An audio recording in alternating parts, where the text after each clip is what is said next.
gangs and gang leaders back home in days from Port-au-Prince, if there's ever a time to try and work with gang leaders in Port-au-Prince and try and find some peace or find some reconciliation, me and lots of my team would love to try and help if that would be helpful. Yeah.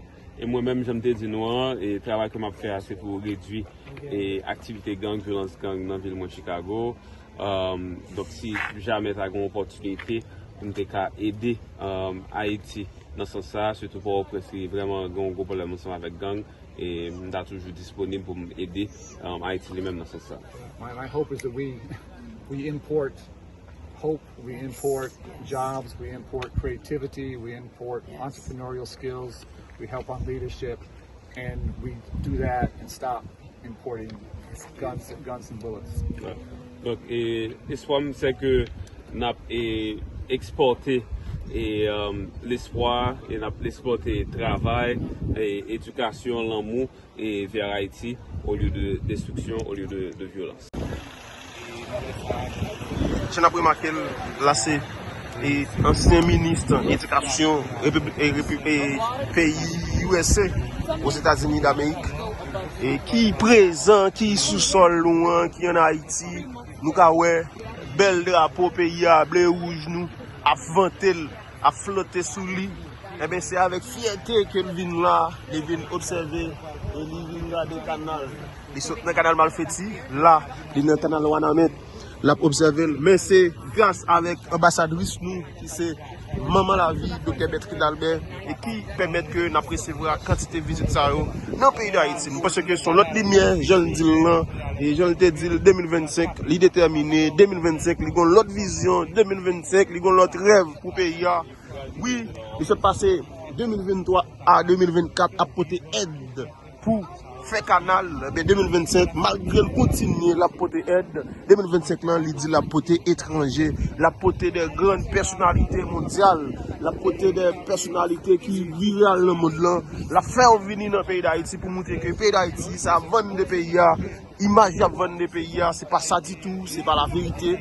Donc, tout côté des problèmes, tout l'autre pays des situations difficiles, tout l'autre pays des insécurité, mais il n'y a pas vulgarisé. Mais nous autres, en Haïti, c'est ça qui pas seulement et que nous vulgarisons dans le pays. Ça qui positif, nous pas vulgariser. Ça qui bon, nous pas vulgariser.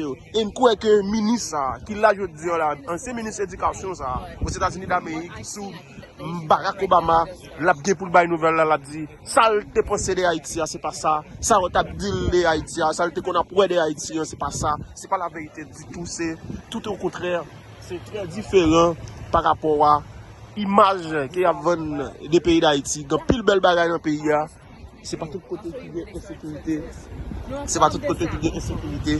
Donc, c'est ça. Et question, il y a une pensée. Et je dis, on a regardé le ministre qui a parlé avec Bessap, de vous dire canal Masak, on dit Bessap, et Bessap, ministre, et Cap Salier, et petit monsieur Bessap, voilà. Okay, Bessap, like they are the ones that protect, like agricultural,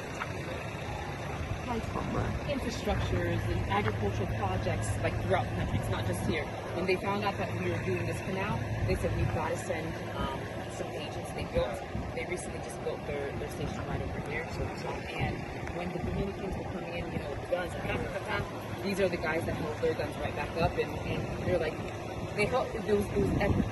They held their guns up and they said, "Keep working, keep digging," and it was like an epic standoff. Sometimes they speak it.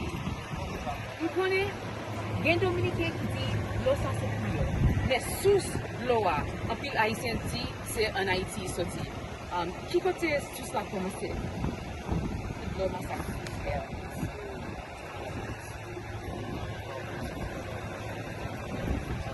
Rivye Kapoti.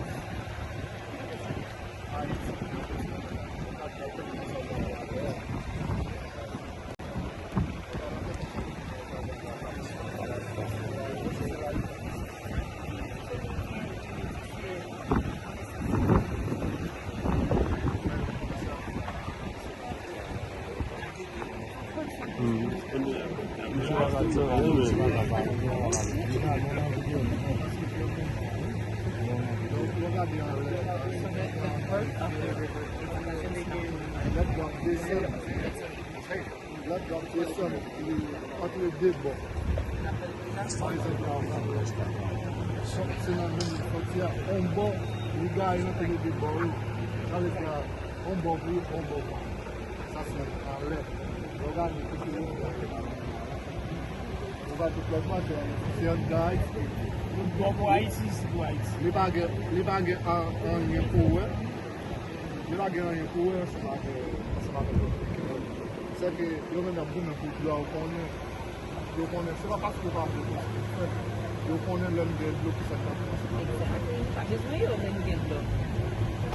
they want us to depend on them because they know that, with us having the water here, we'll be able to produce more, and so we won't be as kind of common as we are. And the way that I see it, regardless of wherever the review is born, we share the river, and they've agreed that it's for both of us. And that's not the debate. The debate is like, is it equitable for us now to use some of the water? Maybe it's equitable because the water continues to flow. Okay, right over here. This wall has been built since the canal was born. And so it wasn't there before August 2023, and the bids they come through right from that area. The standoff happened right over here. Nous avons expliqué, pardon, ma présenté nous, c'est un monsieur qui vraiment aime Haïti en pile, c'est ancien ministre Édikasyon pays d'Haïti en bas Obama. Pardon. Ancien ministre Édikasyon États-Unis en bas Obama. Vous connaissez Obama, premier président noir, c'est bon ami, c'est lui-même qui était ministre Édikasyon. Vous connaissez déjà, on travaille dans une organisation éducative, c'est formation pour professeurs fait, mais quand même, si vous travaillez avec nous, et puis vous travaillez avec un bon ami moi, Dave, qui travaille avec jeunesse, il fait un programme basketball, nous dit, vous avez besoin de visiter le canal, la surprise, ça y vient, visiter le canal, la couleur, qui ça fait haïtien à faire. So I'm explaining who you are. Ok. Quand il voulait pour nous expliquer pour lui. Expliquer, parce que ça fait plusieurs fois. Soldats dominicains. Soldats dominicains, ils viennent avec ça. Ils ont prêté le visage. Expliquez-nous. Juste ça. It's all you.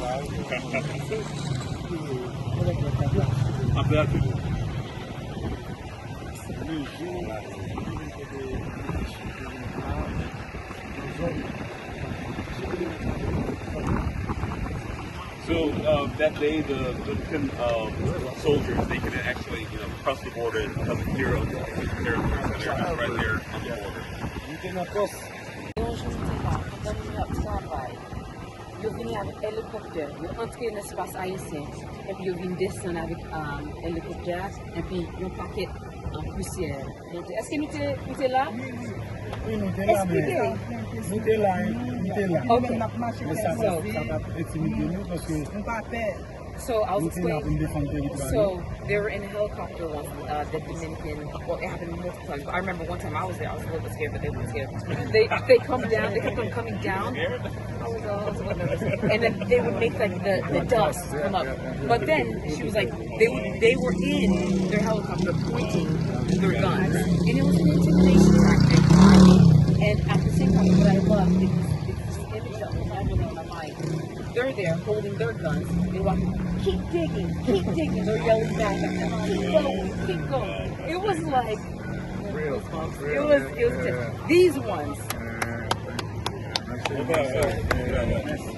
Merci, bon travail, bon travail. Do you have any questions for them? No, thank you so much. Merci. Question pour nous, dernière question avant de canal là. Qui ça représente pour nous-mêmes? Pour qui raison? Parce que pas de monde là, côté yo paye nous bien, pas de monde là, côté yo bon nous ressources nous besoin pour nous faire travail là. Pour qui raison nous toujours là?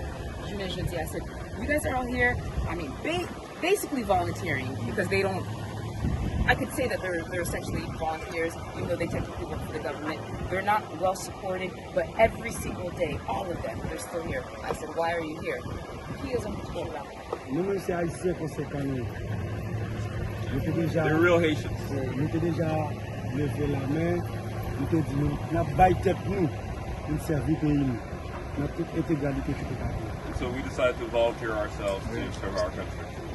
Nous puisque nous baillons tête nous, tout niveau qui va nous, nous disons concessionnaire de c'est lui nous qui nous. Là, on dit sincèrement, So we took an oath to protect our country and our fellow countrymen. So even when the conditions aren't ideal, we have a duty to keep doing the work. C'est nous là pour nous copier, pour faire ça qui est bon. Nous ne pas là pour faire ça. We're here to do good. That's what we're going to do. Do that. Donc, qui joue de temps que n'a pas dans l'espace avec nous là? Non, mais là, c'est ma première. Okay. C'est ça, il y a pour nous. Are you talking about individually for them or as a unit? As a unit, yeah. Non, et communauté comme équipe et pour qui joue de temps que. Ah oui, nous avons équipe là-dedans. Forever. And that's why they recently built this, like they want to be stationed right here. Qui opinion de République dominicaine de ce domaine? Non, on va continuer parce qu'on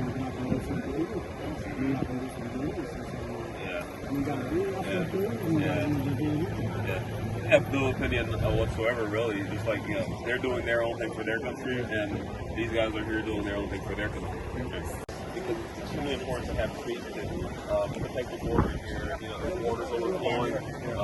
So that's one thing that they need support with to be able to have the means to put more trees all along the border here. Good. Thank you for the service. Je vous remercie nous en plus du service tout pour le travail que nous avons fait pour le pays à Haïti. Donc, nous sommes le pays en ville.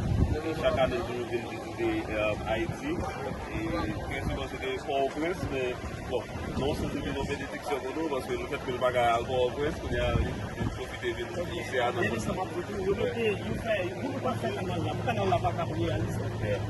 So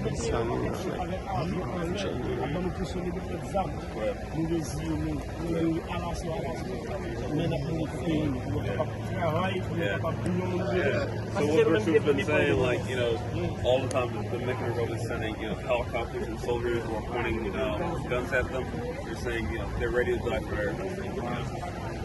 If they have to. Yeah, they got courage. I'm ready to die too, but I get a little scared. Et comme étranger tout, nous avons une nationalité, nous connaissons auparavant le gouvernement et tête collée avec la police traditionnelle qui est bon côté police nationale là, qui met ça la pour les peuples haïtiens. As a human being, even though you're not Haitian, but you've come here and you see the importance of the work. In the past, you've had, people within the government. They tried to boycott this project because of pressure from the DR, especially.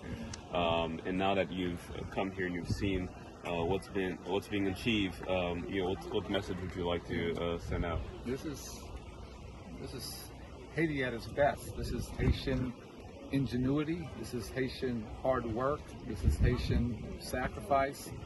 And I said earlier, water is life. This is creating life for the people of Haiti. It's beyond inspiring to see. Yeah. Et projet ça lui-même représenter aspect qui bon la haïtien. Ça c'est ingénuité haïtienne, ça c'est innovation et peuple haïtien et solidarité peuple haïtien qui permettent que projet ça lui-même les réaliser. Donc pour moi c'est un bail qui est vraiment extraordinaire. Back home, you get so much bad information and misinformation about Haiti. This is the real Haiti. Yeah. And it's important for people back home in the States to understand what's possible here. Dans le pays aux États-Unis, et très souvent, et la plupart du temps, l'entend des nouvelles de Haïti, c'est mauvais bail que il y a dit seulement sur Haïti. Et mais pour moi, ça c'est vrai Haïti. Donc, il est important pour moi ça qu'a fait là. Et puis pour me permettre aux États-Unis pour eux-mêmes de connaître que c'est ça qui est Haïti. This puts the lie into all of those myths, all of those stereotypes. This defies all of that. Et ça, travail ça lui-même vraiment à permettre que mon eux-mêmes apprennent de vrai Haïti et pour comprendre que l'image que y a projeté de Haïti à l'extérieur, c'est pas vrai Haïti. I hope more people back home can see what's possible and know what's happening with the second canal and hopefully support it and accelerate that work, get it done faster. Ouais, je souhaite que ça permette aux États-Unis, même et ouais bel travail ça qu'a fait là et surtout que ça a mobilisé pour supporter deuxième canal là et qu'a construit et pour permettre que le projet ça lui-même réaliser tout. When one nation's dependent on another, that's not healthy for either nation. That's not a win. That's not good. Ou gen un pays qui dépend totalement de l'autre pays, il pas bon pour tous les deux pays. Donc l'important pour Haïti lui-même il vient indépendant pour pas dépendre de les Dominicains. Haitian independence, Haitian access to food, Haitian access to jobs, Haitian access to water. That strengthens Haiti and it's better for the DR as well. Le Haïtien même a accès à de l'eau, il a accès à manger, il a nourrir tête, il pas dépendant de ces domaines, et puis bon pour ni pour Haïti ni pour ces domaines. Yes. The fact that this was done so fast with all volunteers, it's amazing to me. It's extraordinary to see. Pour moi c'est vraiment extraordinaire que tout travail ça lui-même il fait aussi rapide et non et délai de temps qui était extrêmement court. Et que c'est des bénévoles, des volontaires qui font, que c'est pas payé pour faire, et que vous mettez ensemble pour faire. Et non, et délai de temps qui était extrêmement court, et que c'est des bénévoles, des volontaires qui font, que c'est pas payé pour faire, et que vous mettez ensemble pour faire travail. Ça, pour moi, c'est vraiment extraordinaire. For me, this is an amazing start, but it's just a start. This is a start of something that could be way as big as this is, as important as this is, as life-giving as this is. The next step, the next level could be way bigger than this. Yes. Pour moi, ça c'est un bel commencement, mais c'est seulement au commencement. Yes. Et il y a plus de qui a fait toujours et pour produire plus et pour payer. Et donc moi, je suis vraiment content pour nous voir ça va le faire après. Et parce que là, ça c'est seulement le commencement. Je dis, on capable de dire, et quand on a commencé à avoir le résultat, il a le temps de goûter par rapport à la production KPK qui est déjà sur la chaîne. I'll let you translate that one. Yeah, so they've done a lot of production already because of this canal. And their question for you is like, when would you like to taste like the KPK rice? When would you like to taste the food? Is there something here? Est-ce que nous avons connu à la fin de goûter? It's not cooked yet. I didn't get lunch. I'm hungry. Il dit, il grand goût, il faut qu'on mange lunch. Ça veut dire, si vous avez un plat, connu à la, il a mangé. Tell somebody to get cooking. I'm good. Il dit, fais un monde commencer à manger connu à la, parce qu'il est if it's not ready, I'll come back another time il dit, and happily taste si it. il faut qu'on ait pas de problème, ça veut dire, il pour nous retourner, et puis prochaine fois, la goûter, manger KPK. I love rice. I'm a fan. Nous aimons dire en pile, mais un fanatique dire ça, ça veut dire. Ajobe Sapio fait un plus gros sacrifice pour sécuriser le canal depuis le commencement jusqu'à la fin. The agents, Je dis comment on comprend pour travailler. the BESAC agents have done a tremendous work since the beginning until the end, protecting this work. What are your thoughts? What are your feelings, sentiments towards that? These are patriots. These are real Haitians. And I said earlier, they are helping to build a nation. Moun sa yo, c'est vrai patriote, c'est haïtien conséquent, c'est moun qui construit un pays. And it shouldn't be this hard. Il pas ta doué difficile comme ça. They shouldn't have to do this. The fact that they do it, the fact they volunteer, the fact they're willing to risk their lives, give their lives to see Haiti be stronger and better and self-sufficient. Those are true patriots. Il pas ta doué comme ça, il pas ta doué risquer la vie comme ça pour construire un canal comme ça, mais quand même parce que yo fait ça, ça montre qui est sérieux, ça montre que yo c'est haïtien conséquent, haïtien vrai haïtien. When the history of this transformation is written, that's a really important chapter. Là yo écrit l'histoire du canal là dans l'histoire pays d'Haïti. Yo a bien un chapitre. Et puis chapitre ça est vraiment important dans l'histoire pays d'Haïti. Not being intimidated, not backing down, being willing to protect the people doing the real work here. That's true public service. That's what public service is about. Yo c'est servant public parce que yo pas te fait bac, yo pas te fait lâche les l'armée République Dominicaine vini avec zam sou yo pas te fait. Ça c'est un vrai servant public. I always think about kids. I'm just looking at the little guys over there. You always want the next generation to have it easier. This generation has been difficult. I hope those little guys grow their lives because of the sacrifice of everyone who worked on this, because of their sacrifice. Il dit, C'est un ancien ministre Edikasyon, ça veut dire il toujours pensé de Timou. Là, il regarde tout Timou ça yo. Il souhaitait que la vie yo a plus facile passer la vie nous-mêmes. Parce que nous-mêmes, nous travaillons pour ça. Besta, nous travaillons pour ça. Média, tout le monde travaille pour ça. Nous souhaitons que dans l'avenir, nous ayons la vie qui est plus facile, qui est plus douce à travers de sacrifices nous-mêmes. Alors, en tant qu'Américain, homme politique en plus, alors, vous sortez dans un pays, une nation qui est vraiment stricte sur ça, qui est avec intérêt pays. Donc, là, il y a autant d'explications par rapport au comportement dominicain. Ça joue. Okay, you come from a nation that is really has comment capable de ça, like you come from a nation that is really big on protecting its its people and its interests. So protecting its interests. Yeah. There we go. On protecting its interests. So when you hear about what happened with the Dominican Republic, like what does that mean to you? What do you understand from that? I guess I think about it a little bit. I think about it a little bit differently. I think there's a common human interest, and that Haiti is one of our closest neighbors. It's one of our most important neighbors, and it's in all of our. It's in the United States' interest. It's in the DR's interest. It's absolutely in Haiti's interest for Haiti to be strong and independent and self-sufficient. So this is good. This is good for everyone. There are no losers here. They're all winners here. You take this or am I taking it? Oh, okay. Il dit, pour lui-même, il dit, il ouais, canal ça, la bénéficier, c'est pas seulement haïtien. La bénéficier République Dominicaine, la bénéficier États-Unis. Il dit, ça, nous gagnons intérêt commun avec canal ça. Ça, c'est un bagage pour l'humanité. Ça veut dire, pour lui-même, il pas ta doué un bagage n'a goumé, n'a lutter. Mais ça t'a doué yon bagay nous supporter, nous tous supporter parce que la bénéficiaire ni haïtien, ni dominicain, ni américain. Nous pas évoluer parce que nous pensons prise, nous pensons prise. Majorité de droits qui refusent Canada c'est sous par le territoire par nous. So he says, for us, we're not like fighting. It's not a fight because I said that, you know, it's common interest there. It doesn't need to be like butting heads. But he's like, we're not butting heads with anybody because the reality is, he said, they have 11 canals. This is our only one. So for us, it's not a matter of like, so he's basically pointing out, like, it's Dominicans that have a problem with us. We don't have a problem. Like, we understand this is for humanity, this is for us. They're the ones that have the problem. Amen. I agree. Amen. Vi d'accord. But if Haiti's poor, if Haiti's hungry, if Haiti doesn't have jobs, if Haiti's dependent, that's horrible for Haiti. That's also horrible for the DR, and it's bad for the United States. Si gen It's not good for anybody. Si gen pauvreté, moun pa gen l'argent, yo pa ka viv. Ça c'est un bagay k'ap fait haïtien mal, mais tout l'a fait dominicain mal, et puis tout, il pas bon pour États-Unis. Ça veut dire les Haïti levé, tout le monde a levé. Alors, nous va connaître si son chasse nous gagne et nous-mêmes qui campons là. Et en plus pour nous trouver nous devant haïtien mal, mais tout l'a fait dominicain mal, et puis tout, il pas bon pour États-Unis. Ça veut dire les Haïti levé, tout le monde a levé.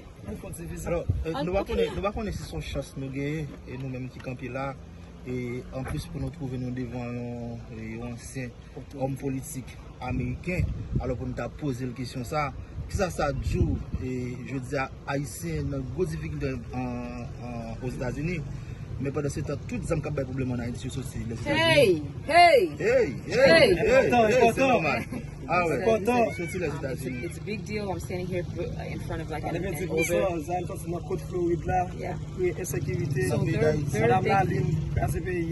They said the reality is 90+% of the guns that come from the United States come to Haiti. They come from the United States. So, like, what do you understand about that? The fact that the violence is basically being imported to Haiti. Like, what are your thoughts? I don't want to go on too long. I spent the last 8 years of my life working to reduce gun violence in my hometown of Chicago. Pendant 8 dernières années, je goumé pour me réduire et violence armée dans ville Pam et c'est Chicago. It's the hardest work I've ever done. It's the most heartbreaking work I've ever done, but it's also the most inspiring and maybe the most meaningful. C'est un travail qui est plus difficile que j'aime faire. C'est un travail qui est plus et qui est brisé et que j'aime faire à cause de toute douleur que toute victime souffre et de zak violence dans la ville de Chicago, mais en même temps tout ce travail qui inspire plus, qui donne plus courage. I first came here about 12 years ago. Et ça fait environ 12 années depuis que je suis en Haïti pour la première fois en 2013. And that was one of the first things I heard was that there are no bullets made here in Haiti and there are no guns made here in Haiti, that they're all coming from the United States. Et ça, c'était une première barre que je dis, c'est que pas de armes qui fait en Haïti, pas de munitions qui fait en Haïti, et que la majorité de la ça c'est des États-Unis qui sont sortis. I've also visited Barbados and met with the Prime Minister, and it was the same story. It was identical. Donc, je suis visité Barbados, je me suis rencontré ensemble avec le Premier ministre, et c'était la même histoire que je l'avais raconté. So the fact that some of our closest neighbors, some of our most important partners, the fact that we are literally exporting death and exporting violence and creating havoc, I can't tell you how much that breaks my heart personally. Donc, le fait que quelques voisins qui sont proches des États-Unis, quelques partenaires qui sont proches de nous, et que c'est exporté, qu'on a exporté violence vers le pays, et ça a vraiment brisé comme les ballons pour le problème. I hate it. I apologize for what our country has done with guns for Haiti, but for so many other things that we have done where we are on the wrong side of history. And if I can do a tiny little bit to try and change that trajectory, I would love to try and do that. Donc, vraiment raillé que les États-Unis les-mêmes vraiment exporté toute violence en Haïti et dans d'autres pays. Ça a vraiment fait mal. Et même là, c'est un petit bagage que je peux faire moi-même pour porter un changement dans ce sens-là. Je vais essayer de faire à tout comme. Personally, I work with gangs and gang leaders back home in days from Port-au-Prince. If there's ever a time to try and work with gang leaders in Port-au-Prince and try and find. Et le travail que nous faisons là pour le canal là, c'est un travail pour construire un pays.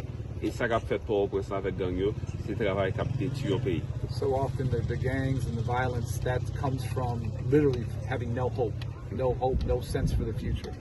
Et très souvent, une source gang, c'est le fait que pas d'espoir dans un côté là, il n'y a pas un plus bon avenir.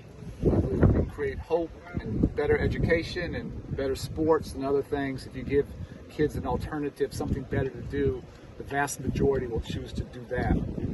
Et je pense que si nous offrons aux jeunes l'éducation, nous offrons au sport, il y a un espoir à travers ça et nous avons construire un plus bon pays. Donc c'est ça pour nous faire. So, the gang life is often the choice because it's the only choice. There's no other option. Ouais.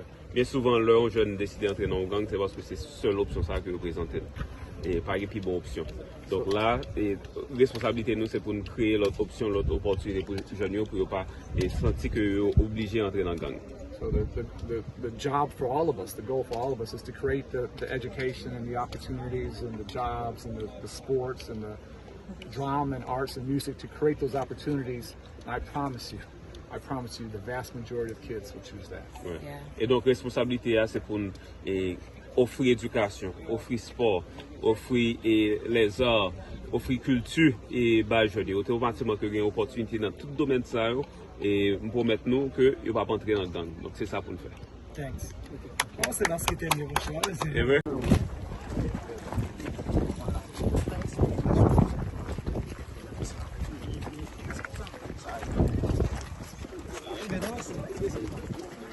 So then here's the house. And it's pretty tall, like, so even the water that's here, it's pretty tall up there.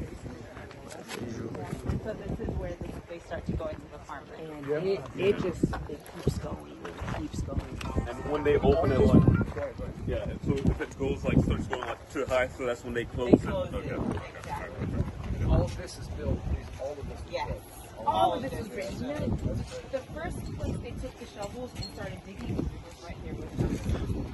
Because they knew that it would be this way because that's where the water is. Like, well, this is the path it's And how far down does it go?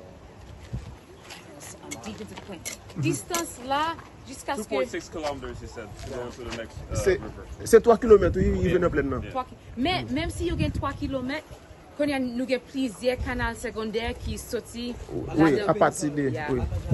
That goes straight into the gardens of the Wow. farmers. So, like, if you were to look at it, and I really want them to actually map it out, it looks like just like a whole bunch of spider legs. Yeah, coming off here. Yeah. And then those secondary, they go even miles out because the farmers will dig, and then this farmer will connect to this farmer, and it's just. Donc, faut que nous disions tout, actuellement, il y a un captage qui a construit dans plein nan, Ayiti Bleu ça.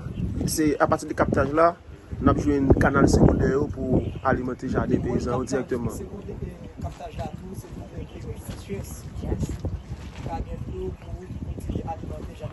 Yeah, so this is important also for them to be able to have water stock for dry season. Yeah. And they're wanting to build like reservoirs so that during dry season. Le financement canal ça, c'est pas nous qui contribuons avec So he says like the World Food Program actually financially contributed to this. Not to this canal, to Okay. the second part, This- like okay, the the second second part part. was, yeah, Okay. this Kanal, was, okay. this was us, Okay. this was us, okay. ça, c'est François seulement qui finance. Okay. Yeah, but after 1 million that, mètres cubes de cas, 1 million. Okay.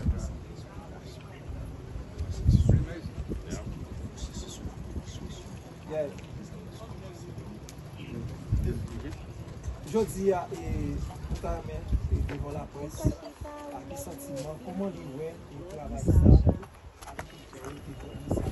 un gros combat ça, qui c'est gourmet puis aux jeunes bio pour alimenter, user les jardins.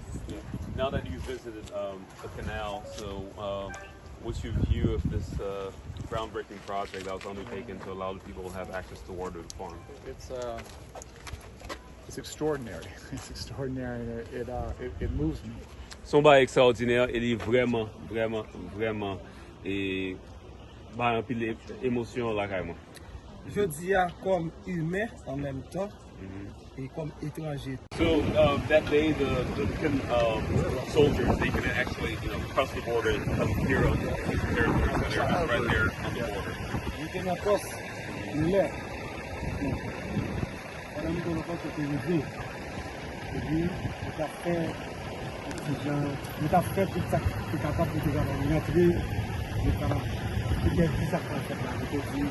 Non, nous sommes haïtiens, nous sommes chefs haïtiens, tout haïtien, tout droit. So that day we were on post, and we saw that they were trying to potentially come here on the Haitian side to stop what we're trying to do, what the people were trying to do. And we stood firm, we said we're Haitians, and we have to protect our people as they're trying to do.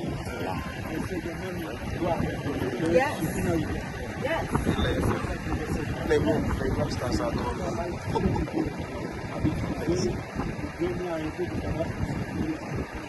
So the river crosses both countries 50-50. So if they're using it for their own needs, we have the right as well to use it for our own needs.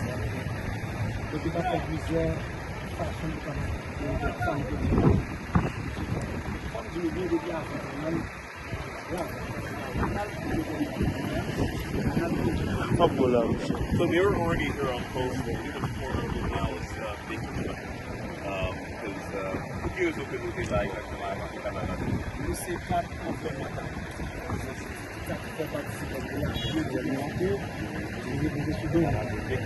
ça qu'il y a en termes de biodiversité, notamment, que tu as décidé pour protéger à la rivière.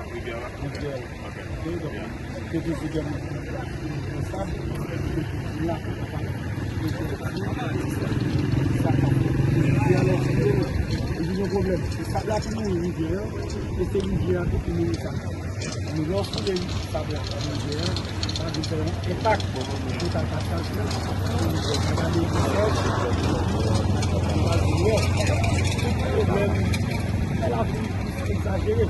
So they're actually a unit of the Ministry of Environment. You see on the shirt, it's FEE, Ministry of Environment.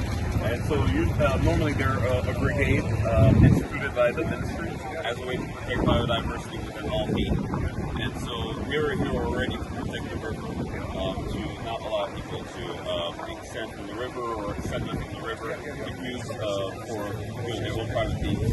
Mais nous pensons qu'il faut ça là avant canal. Non, on va dire ça parce que nous avons déjà appris. Nous faisons seulement avant poste.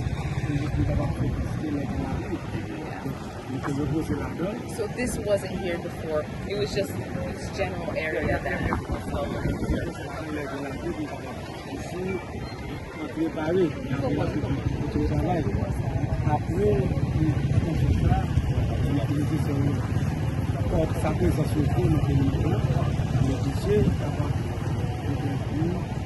économiquement, et puis, vous songez un jour. Ça te fait plusieurs fois. Mais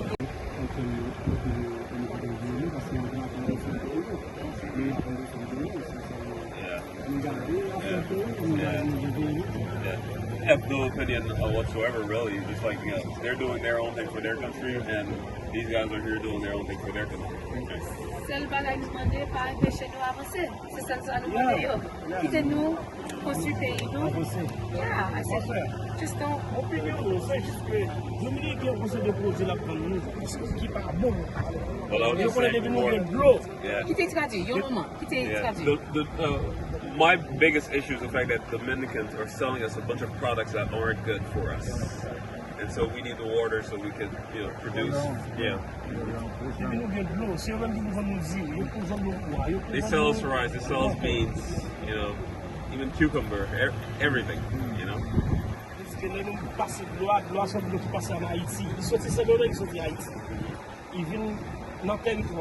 Haïtien. Nous prenons notre territoire haïtien, nous avons le bon côté par eux-mêmes, nous pas d'accord. Parce que toute marchandise de blessés eux-mêmes qui exportent nous, nous-mêmes nous ne pouvons pas faire rien. Et puis là, ça, nous passons quel plaisir avec They want us to stay dependent on, you know, the import of products from their country. They don't want us to be independent. You know, the river exists, you know, in both countries, and we're building this canal from our own territory. We're not building it from their territory, so we have every right to do what we're doing right here. Et puis même si il y a des fois yo voulez camper de l'eau, ou son jeune yo te gen yon paquet pompe pour yo essayer pour tout. Est-ce que jusqu'à présent mais yo pas gen tout pompe yo parce que te gen yon moment que tu gen yon paquet pompe. Mais m'a dit nous bagay, nous t'a expliqué même si on fait ça, il y a des fois de l'eau qui arrive là. Ça veut dire tellement gen de l'eau, les gen la pluie. Yeah, il compte jamber la vie. Ça veut dire qu'il y a un paquet de l'eau, il y a assez de l'eau pour eux même, il y a assez de l'eau pour nous-mêmes. They try to stop us, they try to build things to stop the water and have pumps. And like, no, they still do have pumps. Not as many pumps, but they still do have pumps. Even then, there are times when the water comes all the way over here and it flows over. And it happens often, not every day, but it happens when it starts during rainy season. It's like often, there's enough water. Yeah, I said, look. There's enough water for us all. Yeah. Oui, et bien, nous avons tout là. Nous marché binational, marché binational, seul pour nous-mêmes. Nous-mêmes, nous faisons marché ici, tout en pile l'argent, nous pas voulu pour Dominique venir vendre nous-mêmes pour nous vendre l'argent. So like I was saying before, there's a binational market on the border, and they really, you know, monopolize it and make sure that their products are being sold, you know, and being imported into Haiti. Independence and self-sufficiency, that's everything. Yeah. Et Rivière, en tant qu'aire protégée, pour nous capables de gérer l'environnement, pour nous gérer la caille. Et nous ne pouvons plus de bois. Nous ne pouvons plus de bois, nous ne pouvons plus la pile de bois. Et puis, ça veut dire que Rivière en vaste baguette de bois, parce que pour un cadre, c'est Rivière qui a chaussé. C'est moyen que nous ne pas gagner pour nous capables de planter des bois. Juste en haut, net, parce que nous avons l'État qui encadre nous. Si nous jouons de façon, nous sommes capables d'encadrer notre